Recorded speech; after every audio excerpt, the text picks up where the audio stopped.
का स्वागत। मैं हूं आपके साथ हेमंत कुमार। बिहार में जातीय जनगणना के आंकड़े जारी होने के बाद अब प्रदेश की गहलोत सरकार भी इस पर दांव खेलने की तैयारी में है। माना जा रहा है कि कांग्रेस इसे अपने चुनावी वादे में इस्तेमाल कर सकती है।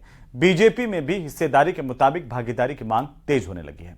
इधर पश्चिमी राजस्थान में जाट समाज के दो फायरब्रांड नेता हनुमान बेनीवाल और दिव्या मदेरणा आपसी बयानों को लेकर के एक बार फिर से चर्चाओं में हैं और टिकट की कतार में खड़े कार्यकर्ता एक से बढ़कर एक दलीलें देते फिर रहे हैं। लब्बो लुआब यह है कि कहां पड़े हो चक्कर में, कोई नहीं है टक्कर में। और ऐसी तमाम बड़ी सियासी घटनाओं को समेटे देखिए हमारा ही खास कार्यक्रम सिंहासन का संग्राम।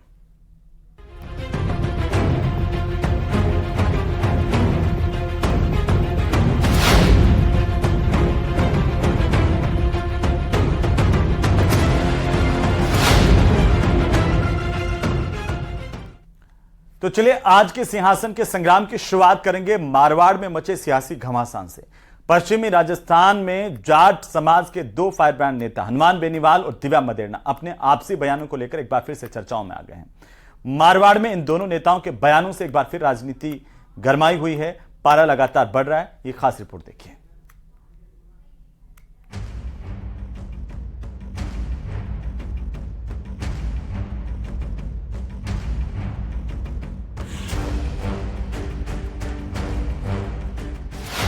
तीखी हुई तकरार, तेज हुआ समर।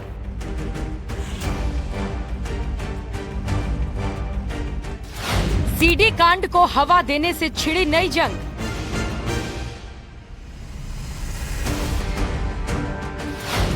दिव्या पर बेनीवाल के शब्द बाण। जुबानी जंग ने बढ़ाया सियासी पारा।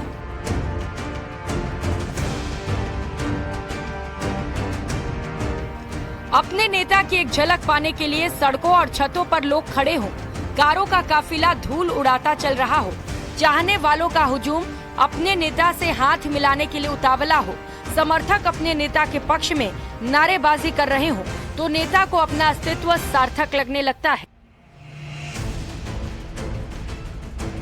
और ऐसा स्वाभाविक भी है, क्योंकि उमड़ती भीड़ ही किसी नेता की लोकप्रियता की कसौटी होती है। तस्वीरें बाड़मेर की है, जहां इन दिनों आरएलपी की व्यवस्था परिवर्तन और सत्ता संकल्प यात्रा चल रही है। बाड़मेर जिला मुख्यालय पर रोड शो के बाद यात्रा चौहटन कस्बे पहुंची। यहां पहले रोड शो किया गया। इसके बाद आम सभा को संबोधित करते हुए हनुमान बेनीवाल ने इशारों में दिव्या मदेरणा पर जमकर निशाना साधा। दादाजी ने ये किया क्या नोचुला की धूड़ गिरी था दादाजी। तुमने क्या क्या क्या सब जानते हैं लोग तुम्हारी, ठीक है ना। सारी 62 मिनट की सीढ़ियां चली देश के अंदर, पूरी दुनिया ने देखा दादाजी ने क्या, परदादाजी ने क्या किया था। नौकरी करी होगी कहीं गढ़ किले के अंदर जाकर, सब जानते लोग कौन किसने क्या किया, किसने क्या किया। एक बार विधायक बनने से नेता नहीं होता। एक बार किसी के पैर पकड़ के एमपी बन जाओ और उसको चुनौती दो बनाने वाले को। देखो कभी चुनौती नहीं दी जाती, 2 बार 3 बार बन जाए तब वो चुनौती देने के लायक होता है। फर्स्ट बार वाले को तो कई बार काट के हंडी चढ़ जाती है, दोबारा चढ़ती है काट के हंडी, तो एक बार ही चढ़ती है।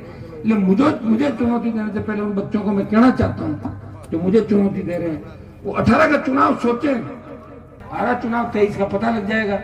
जिस गहलोत के खिलाफ बात कर रहे हो उसी गहलोत की उंगली पकड़ के सत्ता के अंदर आए तो जानते नहीं क्या लोग कि 25-30 साल किसकी सेवा करी आप लोगों ने। नागौर के, जोधपुर के उन परिवारों ने जो कहते हैं गहलोत ने हमारे परिवार को बर्बाद किया, उसके बेटे को जिताने के लिए गली गली घूमे और गहलोत का बेटा उनसे नहीं आ रहा। जब बायतू का विधायक ओरसिया और नागौर की हमारी नेत्रियां जब गहलोत के बेटे के लिए वोट मांग रही थी, हनुमान बेनीवाल गहलोत के बेटे को हराने के लिए गली गली घूम रहा था, उसको हरा के क्यों लिया। हनुमान बेनीवाल अपने तीखे तेवर के लिए जाने जाते हैं, लेकिन दिव्या मदेरणा से बेनीवाल की अदावत जग जाहिर है। गौरतलब है कि ओसिया विधायक ने बेनीवाल को खूब खरी खोटी सुनाई थी। नागौर सांसद हनुमान बेनीवाल ने सलासर में सत्ता संकल्प यात्रा की शुरुआत की है। ये यात्रा राजस्थान में आगामी विधानसभा चुनाव के मद्देनजर आयोजित की जा रही है। बेनीवाल की पार्टी का शेखावटी इलाके में प्रभाव है और जाट वोट बैंक को साधने के लिए इस यात्रा को महत्वपूर्ण माना जा रहा है। बेनीवाल जी से रात को मिलने आए, 1 घंटे आपसे क्या मुलाकात की, क्या चर्चा थी आपकी एक चुनाव के प्लीज का अरे हमारा रिश्तेदार है। रिश्तेदारी कब हुई भाई? क्या मेरे रिश्तेदार हैं? हम रिश्तेदार से मिलने नहीं आ सकते? पत्रकार ने कहा आपको चुनाव के वक्त ये रिश्तेदारी याद आई कि नहीं हमारे रिश्तेदार हैं। मैं आपको पहले बता देती हूँ, कांग्रेस की बी टीम, आरएलपी, बीजेपी सब एक है और मैं एक तरफ हूँ आपके विश्वास के ऊपर। आपको बताते चले कि प्रदेश में जाट वोट बैंक काफी अहम है। जाट आबादी 10% है और 33 विधायक और 8 विधायक इसी समुदाय से हैं। 2019 के लोकसभा चुनाव में हनुमान बेनीवाल एनडीए के हिस्सा थे। वे कांग्रेस के ज्योति मिर्धा को हराकर संसद पहुंचे थे, लेकिन 3 कृषि कानूनों के मुद्दे पर बेनीवाल एनडीए से अलग हो गए। अब उनकी विरोधी रही पूर्व सांसद ज्योति मिर्धा बीजेपी में शामिल हो गई हैं। वे दिग्गज जाट नेता नाथू राम मिर्धा की पोती हैं और बीजेपी को उनके आने से जाट वोट अपने पाले में आने की उम्मीद है। Bureau report, news 18, Rajasthan.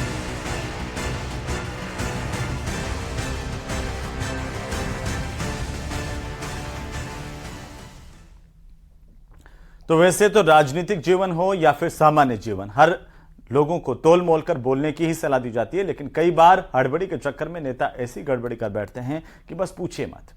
ऐसी ही एक गड़बड़ी बीजेपी विधायक वासुदेव देवनानी कर बैठे और इसके लिए कांग्रेस न सिर्फ उन पर बल्कि उनकी पार्टी पर ही लगातार हमलावर दिखाई दे रही है। रिपोर्ट देखिए।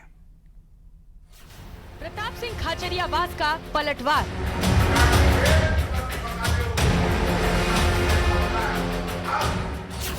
बीजेपी का आरोप हुआ तार तार।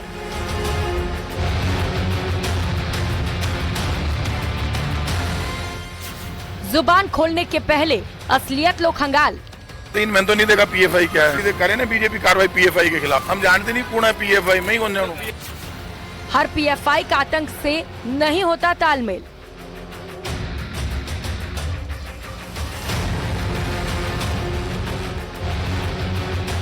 पूर्व शिक्षा राज्य मंत्री और अजमेर उत्तर के विधायक वासुदेव देवनानी के एक बयान से सूबे में अच्छा खासा सियासी तूफान खड़ा हो गया।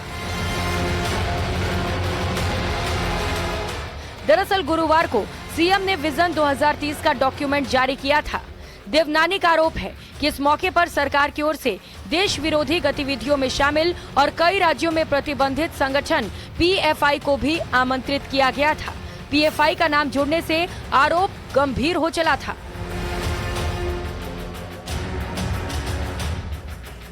खास बात तो यह है कि देवनानी का समर्थन करते हुए नेता प्रतिपक्ष राजेंद्र राठौड़ ने भी ट्वीट किया, जिससे माहौल गर्मा गया था। लेकिन जब पीएफआई नाम के संगठन से सुझाव आमंत्रित करने के मुद्दे पर बीजेपी के आरोपों पर कांग्रेस ने करारा जवाब दिया, तब बीजेपी बैकफुट पर नजर आई। कैबिनेट मंत्री प्रताप सिंह खाचरियावास ने कहा कि बीजेपी के नेता झूठ बोलते हैं, उन्हें हर बात में आतंकवाद और हिंदू मुस्लिम दिखाई देता है। कल पीएफआई को बुलाया गया 2030 के कार्यक्रम में। किसने बुलाया गया? आपके कल सरकारी कार्यक्रम में, कल मिशन 2030 में। मैं तो जाना ही को नहीं। क्या पीएफआई? तो हम तो जानते ही, मैंने तो नहीं देखा पीएफआई क्या है। हमारे वाले ये करे ना बीजेपी कार्रवाई पीएफआई के खिलाफ। हम जानते नहीं कौन है पीएफआई, मैं ही कौन जानूं। अरे झूठ बोलती है बीजेपी, हमारे क्या लेना देना। बीजेपी फर्जी है, बीजेपी के नेता कौन पीएफआई में जाना ही को नहीं। पीएफआई कहीं है, बीजेपी वाला ही ज्यादा जाने। बताओ मैंने बुला खटे बता सी बीजेपी का नेता। दरअसल प्रारंभिक शिक्षा आयोजन विभाग ने विजन 2030 कार्यक्रम में जिस पीएफआई को आमंत्रित किया था, उसकी असलियत कुछ और है। विभाग के मुताबिक ये पॉपुलेशन फाउंडेशन ऑफ इंडिया नाम की डेवलपमेंट पार्टनर संस्थान है, जिसका राजस्थान सरकार से एमओयू है। जाहिर है देवनानी के आरोपों पर सरकार की सफाई से बीजेपी खुद ही अपने जाल में फंस गई है। वैसे सरकार की सफाई में एक मैसेज बीजेपी के लिए भी है। माइलेज लेने के चक्कर में क्या आरोपों की पड़ताल नहीं कर लेनी चाहिए? Bureau report, news 18, Rajasthan. तीन मैं तो नहीं देखा पीएफआई क्या है। करे ना बीजेपी कार्रवाई पीएफआई के खिलाफ। हम जानते नहीं कौन है पीएफआई, मैं ही कौन जानूं। तो फिलहाल वक्त तो चला एक छोटे से ब्रेक का, जल्द लौटेंगे, आप बने रहिए हमारे साथ। तो चलिए ब्रेक के बाद एक बार फिर से आपका स्वागत है। प्रदेश में विधानसभा चुनाव की तैयारियां तेज हैं और इसीलिए राजनीतिक दलों से टिकट की मांग कर रहे दावेदार भी बढ़ते जा रहे हैं। इनमें वे पार्षद और पूर्व पार्षद भी शामिल हैं जो शहर की राजनीति में सक्रिय रहकर पार्टी के सामने अपनी दावेदारी मजबूत बता रहे हैं। शहरी सरकार के प्रतिनिधि, पार्षद और पूर्व पार्षद भी लगे हुए हैं। इसमें महापौर और उप महापौर जैसे नाम भी शामिल हैं।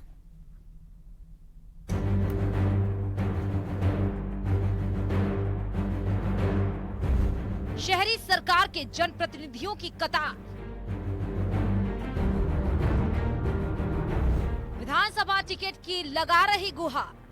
तो जो इंसान खुद कांग्रेस को इग्नोर कर रहा हो, कांग्रेस के कार्यकर्ताओं को इग्नोर कर रहा हो, वो आदमी जीतने की क्या संभावना हो सकती है? सदन में पहुंचने का सपना हो जाए साकार। राजपूत समाज को हमारे यहाँ पार्टी ने मौका दे दिया, वैश्य समाज को दे दिया। हम बोल सकते हैं कि लोग 1.5 लाख ब्राह्मण हैं और मैं उम्मीद करता हूँ कि पार्टी मुझे टिकट देगी तो हम 100% ऐसे चुनाव। विधायकी का मोह प्रबल है, न सिर्फ डॉक्टरों और इंजीनियरों में बल्कि पार्षदों में भी। वैसे गुलाबी नगरी के सियासी इतिहास में पहले भी कई पार्षद शहर की राजनीति से निकलकर प्रदेश की सबसे बड़ी पंचायत तक पहुंचे हैं, लेकिन यहाँ एक अनार 100 बीमार है।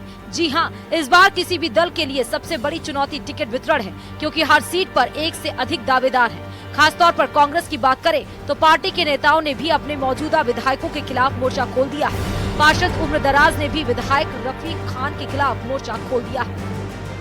पिछली 4 बार से मैं पार्षद हूँ और आदर्श नगर विधानसभा क्षेत्र में 10 वार्ड थे। 10 में से 4 वार्डों में अलग अलग वार्डों से मैंने जीत हासिल करी है और विकास के काम जनता के लिए किए हैं। अब जहाँ तक सवाल है रफीक खान का, तो रफीक खान ने विकास का काम कांग्रेस ने तो बहुत किया, मगर रफीक खान उस काम को धरातल पे नहीं ला रहा। देखिए, पार्टी की सोच से रणनीति रही है कि पार्षदों में से जो किसी न किसी को प्रमोट करते हैं, जो पार्षद अच्छा काम करते हैं, जिनके संगठन में अच्छी पकड़ होती है और जो संगठन के लिए हमेशा तैयार रहते हैं। विधानसभा चुनाव के लिए टिकट की कतार में दोनों नगर निगम की महापौर ने भी दावेदारी जताई है। हेरिटेज नगर निगम की महापौर मुनेश गुज्जर ने तो कांग्रेस में सिविल लाइन सीट से बकायदा आवेदन भी किया। वहीं ग्रेटर निगम की पूर्व महापौर शील धाबाई ने झोटवाड़ा से दिलचस्पी दिखाई है। दावेदारों की कतार बढ़ती ही जा रही है। जबकि एक्चुअल में एमएलए बनाने में पार्षद का ही मकसद और होगा, क्योंकि पार्षद मेहनत करेगा तो एमएलए बनेगा। तो इसलिए पार्षदों को भी मौका मिलना चाहिए विधानसभा का चुनाव लड़ने के लिए। और कई लोग पार्षद जैसे हम जैसे हमारे तो डिमांड ही पब्लिक करती है कि आप एमएलए का टिकट लो, क्योंकि हम लोग जनता से सीधा जुड़ाव रखते हैं। हम राजनीति की पहली सीढ़ी, जनता के सुख के दुख के हर चीज के साथी होते हैं। दिन रात उनके लिए भाग करके काम करते हैं और दोनों पार्टियां युवाओं को मौका दे रही है। हम उम्मीद करते हैं हमारी पार्टी से कि हमें भी वो टिकट दे। रही बात जीतने की, हार की, जीत की, मैं बिल्कुल इस चीज से भी आश्वस्त हूँ कि अगर यदि पार्टी मुझे टिकट देगी तो मैं चुनाव जीत करके दिखाऊंगा। पिछले विधानसभा चुनाव में बीजेपी को शहरी सीटों पर ही ज्यादा मशक्कत करनी पड़ी थी और इस मशक्कत के बावजूद राजधानी की 10 में से महज 4 सीटें सांगनेर, मालवीय नगर, विद्याधर नगर और आमेर सीट ही निकल पाई थी, जबकि परकोटे की 3 प्रमुख सीट हवा महल, किशनपुर और आदर्श नगर, इसके अलावा सिविल लाइंस, झोटवाड़ा, बगरू कांग्रेस के खाते में जुड़ी। ऐसे में इस बार पुराने चेहरों के साथ साथ दोनों ही राजनीतिक दल नए चेहरे या फिर यूं कहें शहरी सरकार से जुड़े जनप्रतिनिधियों पर भी मंथन कर रहे हैं। हालांकि इस सब के बीच दोनों बड़े दलों में दावेदार बढ़ने से टेंशन भी बढ़ चली है। न्यूज़ 18 राजस्थान के लिए जयपुर से महेश दाधीच की रिपोर्ट। तो चलिए इसी के साथ ही सिंहासन के संग्राम में आज के लिए फिलहाल इतना ही। नमस्कार।